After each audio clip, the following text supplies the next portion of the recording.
Tiểu vàng anh hùng bất khuất trung hậu đảm đang.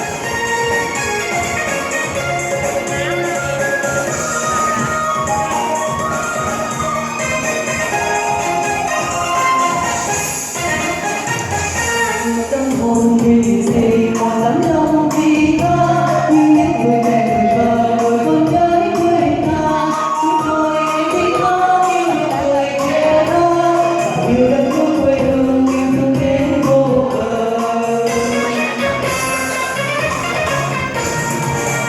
Chúng tôi là những chiến sĩ công an, chân thật gần bên thầy nam hồ quý nam, sâu sắc niềm tin không phát sinh cho mình, cho phút hát thanh bình và ngôi sớm bình minh.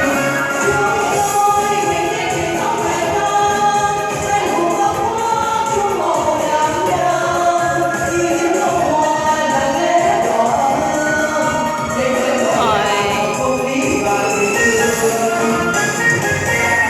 Dù thầm lặng đắm đau